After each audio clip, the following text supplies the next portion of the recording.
அன்பு நண்பர்களுக்கு டாக்டர் சர்வானந்தாவின் இனிய வணக்கங்கள். நண்பர்களே, அவையின் ஆத்திச்சூடி அறிந்து கொள்வோம். ஏற்பது இகழ்ச்சி அப்படின்னா, பிச்சை எடுப்பது இகழ்ச்சியானது, கேவலமானது. பிறர் தரக்கூடிய பொருளை பெற்றுக்கொள்வது என்பது கேவலமானது என்று அவ்வை சொல்லுகிறாள். சரிங்களா? நல்லது. இப்போ நம்ம சப்ஜெக்டுக்கு வருவோம். ஜென்ராலிட்டிக்ஸ் டாப்பிக்கில் இப்போ நாம் பார்க்க போகிறது நம்ப்னஸ் அப்படிங்கிற சப்ஜெக்ட். நம்னஸ்னால் என்ன? நம்னஸ் என்றால் உணர்வின்மை. உடலினுடைய சில பகுதிகளிலோ அல்லது பல பகுதிகளிலோ உணர்வு இல்லாத நிலை ஏற்படுவதற்கு வாய்ப்புகள் அதிகம் இருக்கிறது. இந்த உணர்வின்மை உடலினுடைய வெளிப்பகுதியில் உள்பகுதியில் ஏற்படுவதற்கு வாய்ப்புகள் இருக்குது.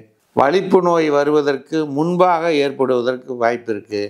அதன் பிறகு ஏற்படுவதற்கு வாய்ப்புகள் இருக்குது. சரிங்களா? உடலினுடைய தனி பகுதிகளில் வருவதற்கு வாய்ப்பு இருக்குது.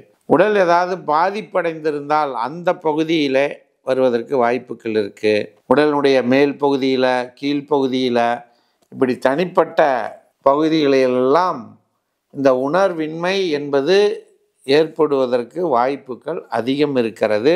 இப்படி உணர்வின்மை ஏற்பட்டால் அதற்கு பல காரணங்கள் இருக்கிறது. இரத்த ஓட்டம் போகாமல் இருக்கலாம், நரம்பு அடிபட்டிருக்கலாம், அடைப்பு இருக்கலாம். இது மாதிரி பல காரணங்கள் இருக்குது. எந்த காரணமாக இருந்தாலும் சரி, அதனை குணப்படுத்தக்கூடிய சக்தி வாய்ந்த மருந்துகள் ஹோமியோபதியில் இருக்கிறது நண்பர்களே. ஆகவே ஹோமியோபதி மருத்துவத்தை பயன்படுத்தி இந்த நம்னஸ் போன்ற பல பிரச்சனைகளை தீர்த்து கொள்ளுங்கள் என்று கேட்டு, இது போன்ற செய்திகள் உங்களை வந்து சேர்வதற்கு சர்வம் யூடியூப் சேனலை சப்ஸ்கிரைப் செய்யுங்கள் என்று கேட்டு வாய்ப்புக்கு நன்றி வருகிறோம். நன்றி, வணக்கம்.